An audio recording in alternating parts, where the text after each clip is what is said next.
the Phantom Troupe's original fourth member, religious symbolism, the dolls that keep showing up, fictional literature, Pariston's entire character so far, the Zodiac's animal scheme, the line between compassion and malice, cutie beauty, numerology, political ideologies, Togashi's exploration of gender, the number 18, tarot cards, the Heil-Ly family, various character dynamics and parallels, all of these things and more coalesce into an incredibly compelling theory.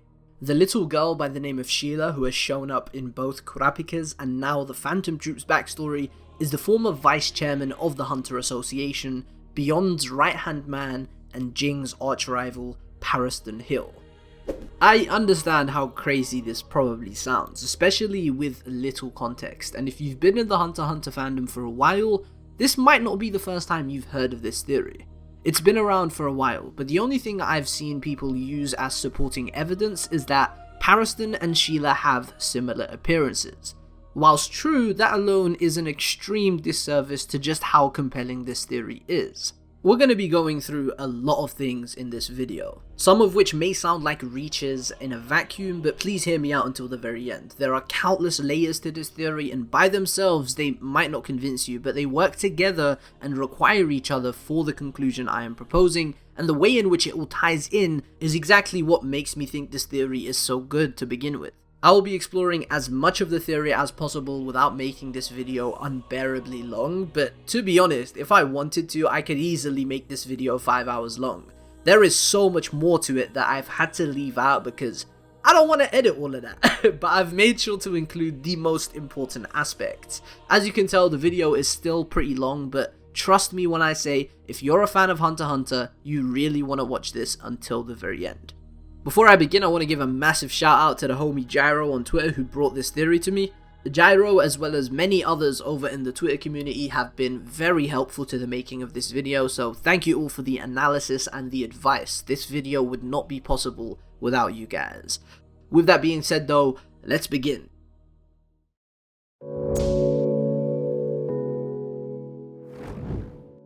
The basis of this theory is essentially what I said right at the beginning of the video. Sheila, the mysterious girl from Kurapika's backstory and the Phantom Troupe's backstory, is now the man we know as Pariston Hill. I also believe they could potentially be the original number 4 Phantom Troupe member. Sheila, or Pariston's manipulative tendencies, is a big reason for the Kurta massacre, but it isn't the main reason. Meteor City of course has major connections to the Mafia underworld, and I believe the Heil-Ly family, and by extension Saraidnik, have an important involvement in the Kurta massacre. Assuming this theory is true, Pariston would have one of the most important roles in the Succession War despite supposedly not even being on the Black Whale. And that's significant because this theory ties together multiple key players of this current arc, from Kurapika to the Phantom Troupe to Saraidnik. Alright, so buckle up guys and prepare yourselves for some ridiculous theory crafting. We are going all out in this video. A lot of the things I'm going to mention in this video work in tandem. For that reason, I'm going to be approaching this from the ground up. I'm telling you guys that Sheila is Pariston, so before going into all the extra stuff, let's establish the foundation by analysing Pariston's character, or at least what we know about him so far, in a snappy and concise manner. I believe Pariston has borderline personality disorder. He is happiest when hated, and he wishes to destroy the things he loves. He has never felt hatred before. In fact, when he does something evil, that's because he adores that person, and resorting to destruction is how he reacts to those emotions. He has been compared to a baby crying for attention, and he doesn't like Jing because he reminds him of himself. Pariston's destructive tendencies are carried out through deception and trickery. This man might as well have a master's degree in the art of manipulation. He is cunning, calculated, and notorious for having very intricate plans. His character, from a basic standpoint, explores the dichotomy of malice and compassion. These two things are opposed, and typically malice is synonymous with hatred, whilst compassion is synonymous with love. Pariston is the furthest thing from typical though, and his malice is derivative of his love. He hurts the things he loves. He is also the former rat zodiac, which serves to complement everything I've just mentioned. Rats tend to appear at night under the cover of darkness, and they are considered by much of society to be dirty and disgusting nuisances. Taking that into account, rats can be used to symbolize unwanted children, which ties into Jing referring to Pariston as a baby crying for attention. You could also refer to the children of Meteor City as rats based on that description. They are treated as something inhumane and they are abandoned in Meteor City's dumping grounds. Rats are widely used across literature to symbolize some form of treachery or trickery, which is very significant to this theory. Chinese folklore states that rats have demonic elements, which has led to their belief that rats can turn into male demons. The Chinese zodiac begins with the rat due to a cunning trick that the rat pulled in order to win the zodiac race, which is very similar to the way in which Pariston won the 13th chairman election, and just how he serves as a trickster figure in general, which reminds me of a certain someone, but that's for later. The number 3 is important to Pariston's character. It has shown up on numerous occasions. Chapter 333 is almost entirely centered around Pariston. He served as vice chairman under Netero for 3 years, and in that time he learned there are 3 things necessary to be chairman. And of course he is a triple star hunter. The number 3 is considered a lucky number for the rat in the Chinese zodiac alongside the number 2. And the luck could be tied into Pariston's character considering his introductory chapter is titled Lottery. And lastly, his design is also pretty important. Pariston is glamorous, well kept, and has this businessman sort of design, despite being one of the most sinister characters in the series. Some people, including myself, view this as a commentary on the real corporate world. Some of the most evil men on the planet are the ones in suits and ties pulling the strings whilst depicting themselves as good men. All of those aspects of Pariston are crucial to the theory. There are various characters in Hunter x Hunter that fall under the umbrella of gender exploration. Some are androgynous, others have expressed desires to transition, and some are pretty unique cases that don't really fall into a specific category. Interestingly enough though, each of these characters have some sort of narrative connection to Pariston. Some are small and some are massive. Kurapika is the first example. Togashi has made it very clear that he is androgynous. He has been confused for a woman and even disguised himself as one in the Yorknu arc. The main connection between Pika and Pariston is that they both served as the rat zodiac. Assuming this theory is correct, the connections between these two completely explodes in number, as Pariston would be tied to Kurapika in several ways, being one of the main catalysts for the Kurta massacre, and obviously Sheila, the girl who inspired him to want to become a hunter in the first place. Neferupito is another one. He looks very feminine but has only ever been referred to as a male, making him androgynous. Pito is very manipulative, and like Pariston, he has expressed a desire to keep playing with his toy, which is referring to somebody they take advantage of, and both of them were extremely saddened when they lost them. Kaluto, who is the current number 4 Phantom Troupe member, as he's recently replaced Hisoka, is a guy with a feminine appearance, making him androgynous just like Kurapika. Kite is a very interesting one because, assuming this theory is true, it adds a whole new layer to various aspects of Hunter x Hunter. Kite's dynamic with Gon mirrors Sheila's dynamic with Kurapika. Their meetings with the two change their lives, inspiring them to become hunters and explore the world. Kite's words to Gon were sincere and completely authentic, whereas Sheila's or Pariston's were clearly manipulating Kurapika to serve her own twisted agenda. Kite was a man who was killed and reincarnated into a woman's body, whereas Sheila was a woman who willingly chose to transition into a man's body. When Kite was first reborn, his body as a child had a very peculiar tail. Literally the spitting image of a rat's tail, which further ties him into Pariston, the former rat zodiac. Aluka is easily the most significant example of Togashi exploring gender within his cast. She has strong parallels with Pariston, specifically the fine line between love and hate. Both have been compared to monsters, entities that cannot be called human. Aluka's introductory chapter also has a massive focus on Pariston, with both of them showing up in the story at around the same time. Aluka is the 4th child of the Zoldycks, which is worth noting since I'm proposing that Pariston or Sheila were the original 4th member of the Phantom Troupe. Ikalgo is another interesting case because it's not really about gender, but rather it's about race. He was an octopus that wished he could be reborn as a squid because of their quote-unquote beauty. This displays a desire to transition, and out of all the examples I've mentioned, Ikalgo's is easily the most on the nose, meaning it's in your face and very hard to miss. Octopi are known to have 3 hearts, which connects them to Pariston, who is heavily associated with that number. And lastly, Bisky. She hates how she looks in her true form, which is most likely because she associates it with masculinity. She thinks she looks way too buff, and she loves nothing more than being praised for her feminine traits, as seen in this hilarious moment with Kurapika. Okay, so beyond making it clear that gender exploration is a thing in Hunter x Hunter, which most of you people watching probably already knew, why does all of this matter? Every single one of the characters I just went through have some sort of association to dolls, with the exception of Kurapika. For whatever reason, Togashi has incorporated dolls into the characters he uses to explore gender.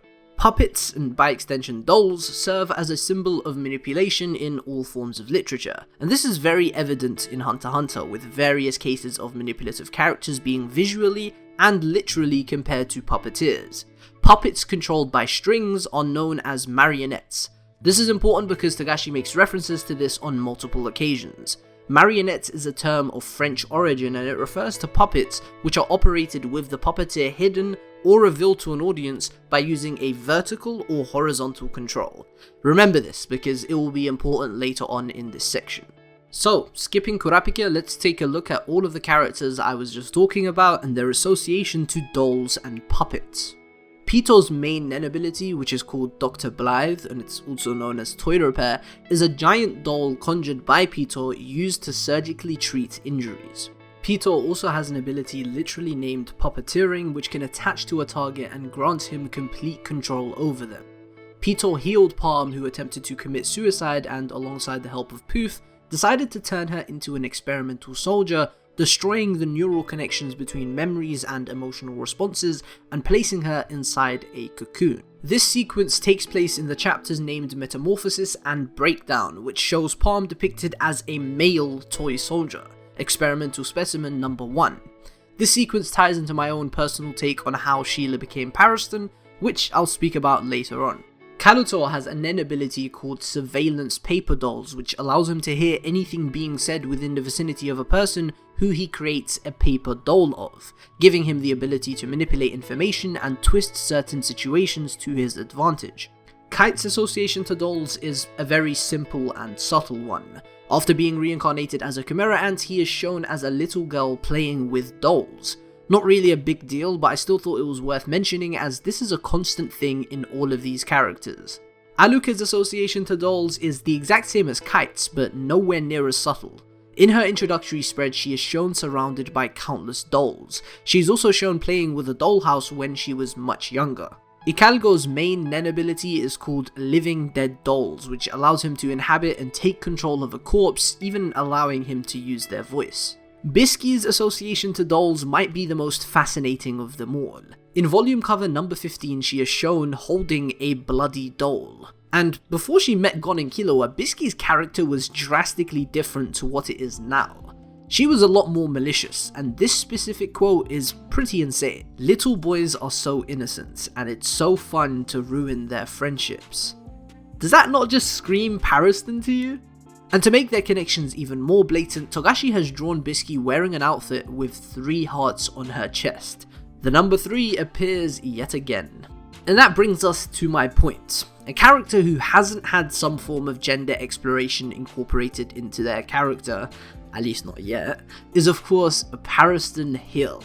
Pariston's association to dolls is best seen in his most iconic character moment, the conversation with Jing in 343. In this conversation, we get this all-important panel that is basically this entire theory in a nutshell. The doll with a missing eye as Pariston is explaining his twisted personality.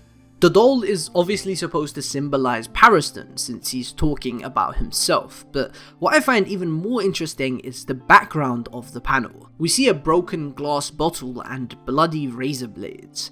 These visuals depict a broken home, which ties into Meteor City really well.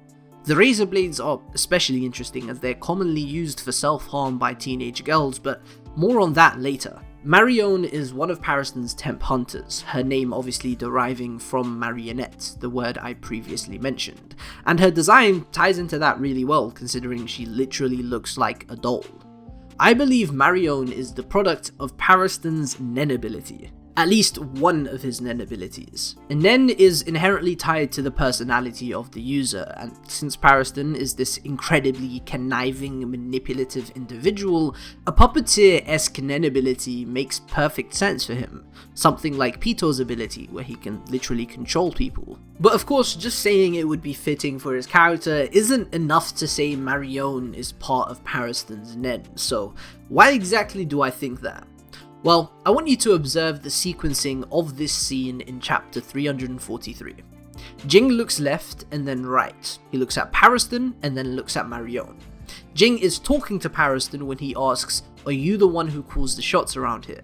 But he isn't looking at Pariston when he says this, he is looking at Marion, who is then revealed to the audience from the dark aura that was hiding her, but of course Pariston is the one who responds. What is Togashi trying to say by delivering this scene like this, by having Jing speak to Pariston whilst looking at Marion? It literally feels as if Pariston and Marion are one and the same, and since Pariston stated it's not like I was trying to hide it about Jing finding him out in the very same chapter, it would make a lot of sense. Jing doesn't need to comment on Marion being Pariston's Nen ability because he knows, and Pariston knows he knows. It's not a big deal and it's not worth mentioning, and that way Togashi can keep things as mysterious as possible for the audience. To solidify my interpretation of this even further, remember what I said a few minutes ago about marionettes? They are operated with the puppeteer revealed to the audience by using a vertical or horizontal control. And that's exactly how this page is composed, with a horizontal reveal to Pariston as the puppeteer. If I'm right, Togashi has literally hidden this reveal in plain sight, but I could see people having a different interpretation of this scene, so let me know what you guys think in the comment section below. And now we're gonna get super speculative because there isn't that much supporting evidence for this point, and it really isn't necessary for this video overall, but I still think it's a really cool idea and worth sharing with you guys. I believe Silent Majority may be connected to Pariston in some way, shape or form. Now, I'm not sure how exactly this connection would work, as in, I don't think Pariston is on the Black Whale, but he could be remotely controlling it from a nearby boat that's making its own way to the Dark Continent. Regardless, my reason for thinking this is pretty simple. In chapter 334, we get this interaction between Pariston and the Zodiacs. Look at the lines I've highlighted and then compare it to this panel of Silent Majority. Okay, I know, not very convincing, but I still think it's an interesting idea, and it gets a lot more compelling when you consider my previous proposition of Pariston's Nen ability. If he's a puppeteer, it works perfectly with Silent Majority, which is literally a marionette.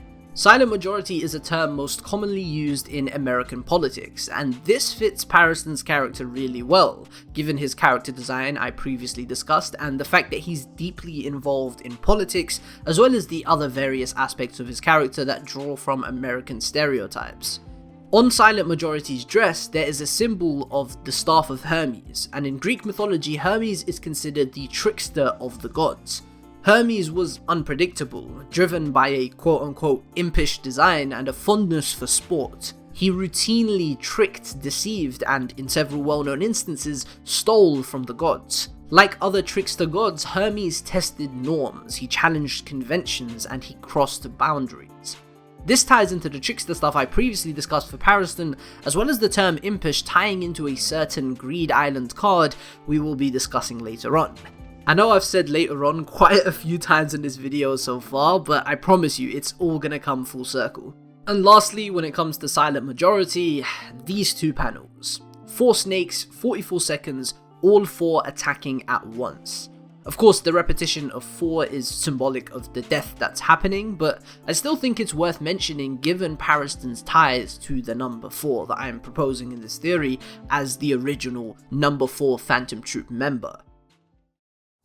The main reason I previously stated that Sheila or Pariston is the original number 4 Phantom Troupe member is because of the uncanny amount of parallels between Pariston and Hisoka, which is further substantiated by Kaluto replacing Hisoka because of their parallels that I previously discussed. The spiders were compared to the 12 months of the calendar, whereas the zodiac animals represent the different years in a 12-year cycle. In the York New Fortunes, Hisoka is quote-unquote removed from the calendar, and Pariston leaves the zodiacs. They are both fake members of each group with their own agendas. Hisoka just wanted to fight Chrollo, and Pariston wanted to keep treating Netero as his playmate. Most of the Zodiacs objected to Netero appointing Pariston as the vice chairman, in the same way some of the spiders objected to Chrollo giving Hisoka so much freedom. Both Netero and Chrollo were fully aware that Hisoka and Pariston were difficult to work with, but they kept them around because it was somewhat entertaining. Both characters have been compared to magicians, who are unanimously known for their trickery and deceptive tendencies. Hisoka has constantly referred to all the people he's interested in as toys, and they have been visually depicted as dolls, which is another parallel to Pariston. Hisoka lied to the troupe and falsely accused Kurapika of using a sword of law on him, and he also falsified the fortune to deceive Chrollo and the rest of the troupe. And if that's how Hisoka manipulated the Phantom Troupe, what about Pariston? How did he do it? In Kurapika's backstory, Sheila kept falling and hurting her leg whenever she was close to getting better. This is very questionable behavior to say the least. She is wearing an interesting backpack that depicts some sort of evil smile, and she is shown covering her own smile, alluding to her true intentions in this scene. This strongly resembles Hisoka's behavior in his first interaction with Gon. He was compassionate towards Gon, but we of course know that his true intentions were malicious. The fine line between compassion and malice, the destruction disguised as perverted love in Sheila, is one of the biggest reasons I believe she is now Pariston. Sheila's hideout in the Kurta forest was in a cave, and this is worth noting because damn near every single time a cave has shown up in Hunter x Hunter, it's connected to some sort of trap or form of deception. Bourbon in the Hunter exams, Genthru in Greed Island, the caves that the Chimera Ants came out of before the group battle with Kite, and then with Icalgo in the Chimera Ant arc. I'm sure there are even more examples. Then we have the existence of Cutie Beauty, a small, doll-like individual who is Pariston's head groupie and wants a quote-unquote cute association. There are countless possibilities for Cutie Beauty in the realm of this theory. She could have assisted in Sheila's transition to Pariston. Pariston Hill's name is an anagram of Paris Hilton. It's literally just rearranged with an extra letter. This is interesting because Paris Hilton is a singer, and the name Shira means music in both Arabic and Hebrew, the main languages of Islam and Judaism respectively, both religions having already been symbolized within the manga, with Islam being depicted in Sayu, who is working with Pariston. Misha's ability, which was recently shown in the manga, is named La Vie en Rose, referencing a very popular French song, Life in Pink. This song inspired an award-winning French movie about gender identity titled Ma Vie en Rose, and in the movie a big part of the soundtrack is a song by popular French artist Sheila. This might be a bit of a reach, but hey, this came up very recently in the manga, and the fact that it's French ties into marionettes, so I'm including it. I don't care, I feel like it works. I also find it very interesting that Togashi went out of his way to assign the title of Extreme Left Patriot for Pariston.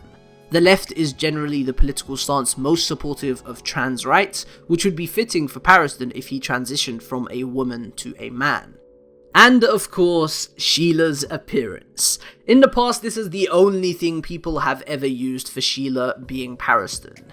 And even if that isn't compelling in the slightest, it just goes to show how similar these two characters look, if their visual appearance alone is enough for people to think they're the same person. They look very, very similar. And on top of that, Sheila's outfit in the backstory, the Phantom Troupe backstory so far, is the spitting image of the doll's outfit in 343 when Pariston described himself. The only time we've ever seen this sort of outfit on a character is with Sheila and Bisky, at least to my knowledge.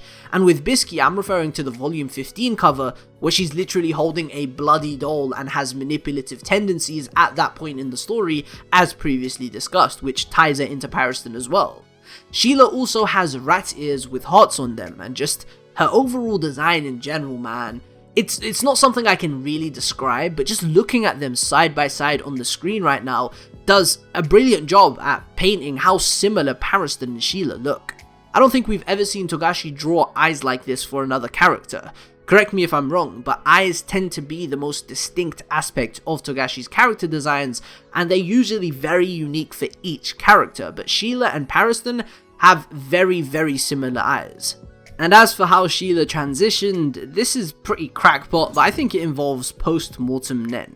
Nen after death has been incredibly important to the Succession War, and I believe if this theory is true, it will be incorporated into Sheila's transition. I think Sheila was killed. How exactly, I will briefly mention at the end of the video, but that isn't important anyway. The point is she dies, and her intense love for herself and desire to live results in a resurrection. In the same way Hisoka brought himself back to life and Palm was resuscitated, I believe Sheila was killed and then underwent some sort of metamorphosis that brought her back as Pariston Hill. This is conjecture, there are hundreds of ways this transition could have happened, some include Cutie Beauty for example, but yeah, if you do believe in this theory, let me know your own personal take on how Sheila became Pariston in the comment section down below. The tattoo artist we saw alongside Saraidnik was once a member of the Heil-Ly family. In the Phantom Troupe backstory, we see a member of the Mafia with the same tattoos as that artist, which tells me it's the exact same person, which then tells me that the Heil-Ly family are a part of this Phantom Troupe backstory. The Heil-Ly's main source of income comes from serving as intermediates between the wealthy and the black market, and this of course explains why Saraidnik is their benefactor. He is a Renaissance man with a love for the arts, and he spends his time scouring the dark web getting up to vile things. Saraidnik is the fourth prince, which ties him into Pariston, assuming this theory is true because original fourth member of the Phantom Troupe, la-di-da-di-da, I've said that so many times already. But yeah, just like Pariston, Saraidnik's victims are referred to as toys, as his toys. Misc is the one who found Saraidnik for Kurapika in chapter 343, and this is noteworthy considering how Misc opposes Pariston and has been one of the main forces trying to work against him. According to his friends, Saraidnik has always been this way, which tells me he would have been interested in the Kurta eyes as a child. I believe Saraidnik hired the Phantom Troupe, not directly but through the Heil-Ly family who communicated through the Meteor City elders. The Phantom Troupe were assigned with the task of the Kurta massacre, which led to Sheila's appearance in Kurapika's backstory. But Sheila has those manipulative tendencies I discussed, and I think she knew that the Phantom Troupe didn't have it in them to mercilessly slaughter the entire Kurta clan, at least not at that point in the story. So she had to give them some incentive, some sort of false accusation like Hisoka in Yorknu.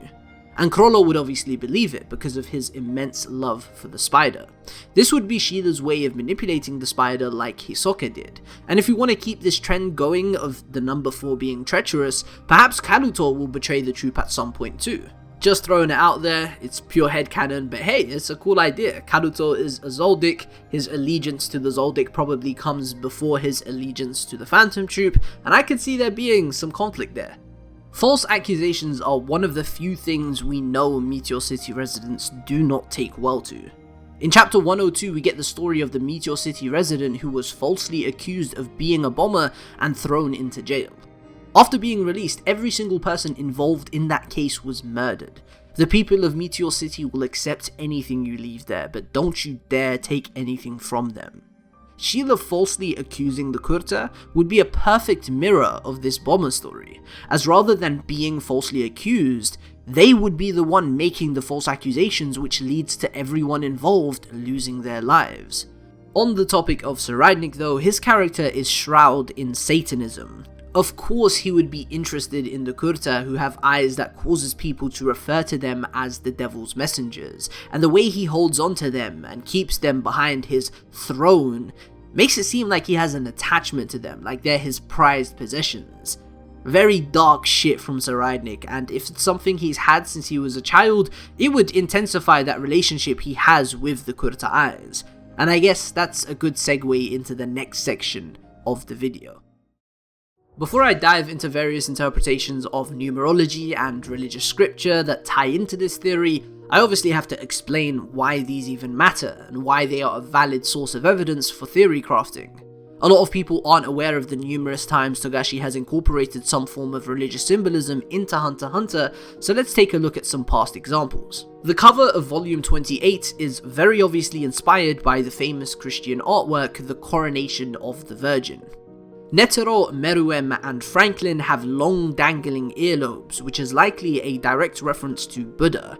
And beyond that, Netero's entire character takes a lot of inspiration from Buddhism. His ability, the 100 type Guanyin Bodhisattva, is an obvious example of this, but even just his backstory, living in seclusion and severing all attachments to seek enlightenment, is something the Buddha himself did. The entire Phantom Troupe is packed with Christian symbolism. Together they are 13, 12 legs and 1 head, or 12 apostles and 1 leader. This is a nod to Jesus and his 12 apostles. Krollo's surname is Lucifer, which is derived from the name of Lucifer, the fallen angel who became Satan. He also has a cross on his forehead and his jacket. Hisoka served the role of Judas by betraying Krollo. Saraidnik's second Nen beast has 666 in its chest, which is widely known as the number of the beast in Christian belief. Morena wears a crown made of thorns exactly like the one Jesus is said to have worn. When it comes to numbers, Hisoka is strongly associated with the number 4. His tag in the Hunter exams was number 44, and he was previously the number 4 member of the Spiders. The number 4 is a homophone for the word death, and Hisoka is a Grim Reaper. The Hunter Code is a means to transmit secret messages within the story. A defining quality of Hunters is the ability to decipher tricky puzzles. This panel of Jing speaking to Sheila about Pariston kind of feels meta in a way. Jing serves as a self-insert for Togashi, and this line really feels like he's speaking to the audience, telling us to decipher all the different hints he's laid for Pariston. The Hunter Code has shown up numerous times. It was used very recently between Misc and Melody. Misc is the zodiac that is closest to Kurapika, outside of Leorio obviously. He's the one who discovered Saraidnik has the scarlet eyes, and he's also the one who knew Kaluto joined the troupe.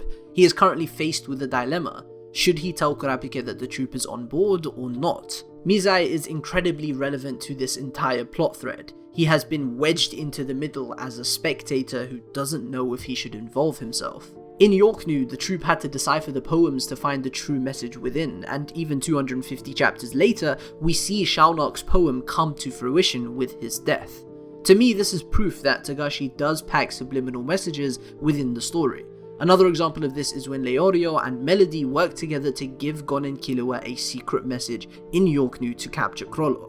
There are so many more examples of Togashi playing with numbers and incorporating religious symbolism, but I think you get the gist. The one who winks his eyes schemes deceit. The one who purses his lips is bent on evil. This verse speaks of perversity of veiled intentions, destruction disguised as love. And that is basically Pariston. He maintains a kind and polite outward facade that veils his perversity and twisted understanding of love.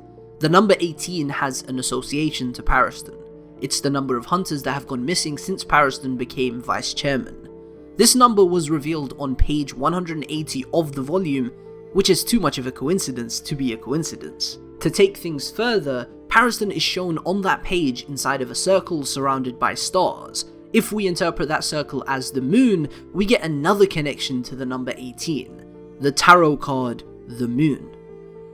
Before you think I'm ridiculous for bringing up tarot cards, I've placed some examples on the screen of them being referenced within Hunter x Hunter. Hopefully that is enough to convince you. The moon tarot card is all about deception and hidden intentions, but how does this all tie into the proverb about winks and pursed lips? Well, if you look at the Greed Island cards, card number 18 and rank A18 is the wink of the devil.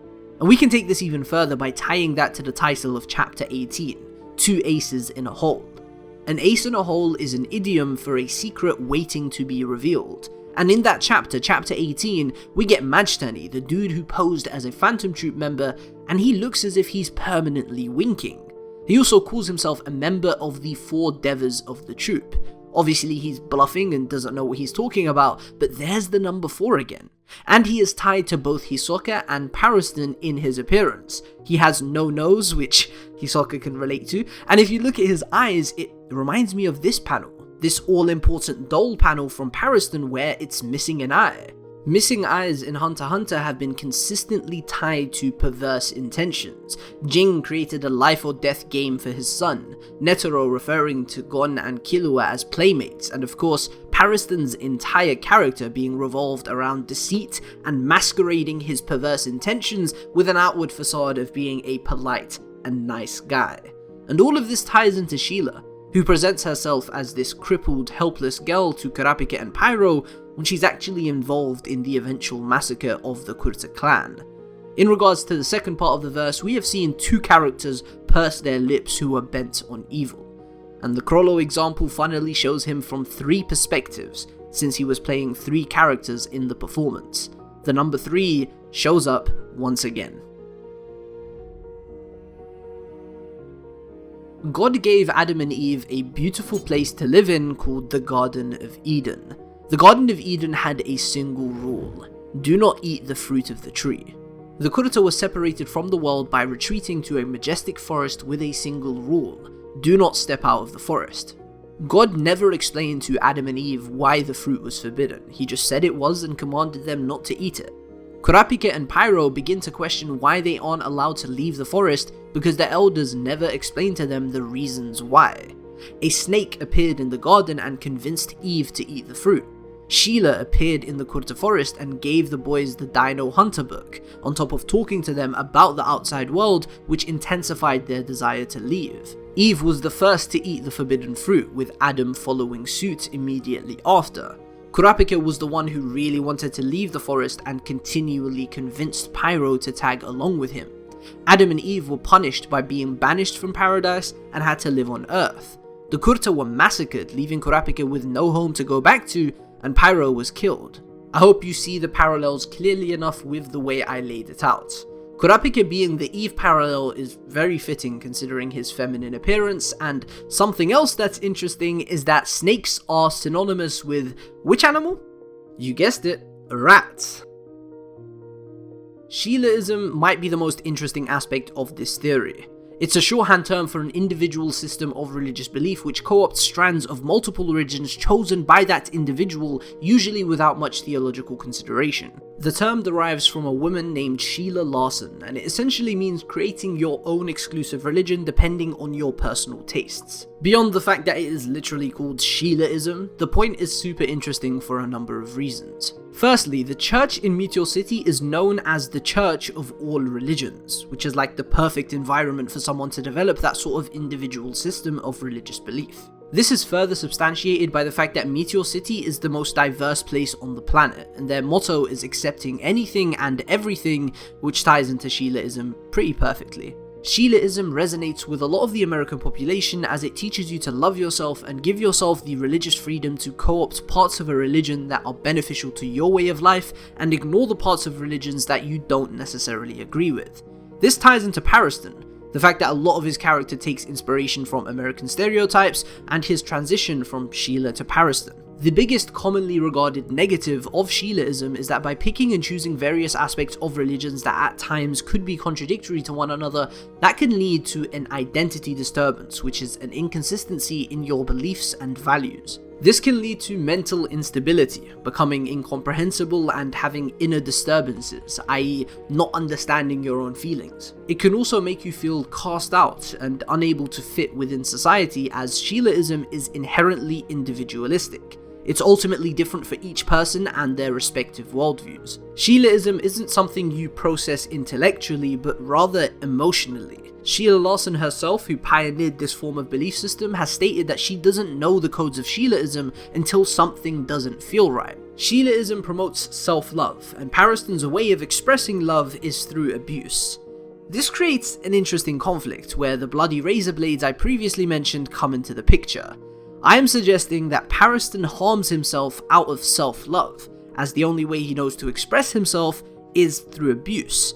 And that would explain the chapter 343 panel of the doll with the bloody razor blades. We have come very close to the end of the video, and in this section I want to mention a few points that don't really fit into any of the other parts. In the latest chapter, 396, Franklin suggested that Sheila should play a dual role. one of which being a villain. Playing the villain is already an interesting choice, but a dual role? 2 people? I don't think I need to explain why that's interesting. Silver killed a member of the Phantom Troupe 3 years ago. Pariston became vice chairman 3 years ago. Now, a lot of people will probably look at this as a hole in the theory if Silver was the one to kill Sheila, but honestly it just makes me believe in it even more. Firstly, there's the recurrence of the number 3, which is very important to Pariston. And secondly, you don't need a high rank to be vice chairman or even chairman. Leorio, who was literally a rookie who hadn't been a hunter for even 2 years, nearly became chairman, and it's stated that Netero went out of his way to pick Pariston as his vice chairman. So the decision at the end of the day is probably in the hands of Netero. Pariston even said to Cheadle in chapter 335, "I didn't agree to be the vice chairman to work my way up the ladder or anything. I just wanted to toy with Netero." So he was chosen as vice chairman. It's something he had to agree to. Netero probably offered him the position. As chairman, he probably has the authority to make such a decision. And on top of that, we don't even know if Sheila became a hunter before or after the Kurta massacre, as she could have been lying to Kurapika and Pyro and already been a hunter. And lastly, Volume 0, which contains Kurapika's backstory, was released in January of 2013, which is shortly after the election arc concluded in the main manga in March of 2012. I find that very interesting too. Not long after Pariston was introduced, Togashi chooses to release Kurapika's backstory, which has Sheila, who looks a lot like Pariston, and then obviously everything else I discussed in this video. And we're done. That is all the reasons why I believe Sheila is Pariston. Once again, thank you so much to everybody who helped me research everything for this video, because it's a pretty big one and honestly might be one of the greatest fan theories I've ever seen. Just to be clear, I'm not completely convinced by this theory. This is Hunter x Hunter by Yoshihiro Togashi. It's pretty hard to be completely confident in any theory, but that's the beauty of theories. You get to piece together everything that the author has provided you with, like putting together a puzzle, and it leads you to some very interesting observations. This theory has made me appreciate Pariston's character so much more. Even if he isn't connected to Sheila, there is so much I discovered about his character that made me truly love him far more than I already did, and I wouldn't change that for anything.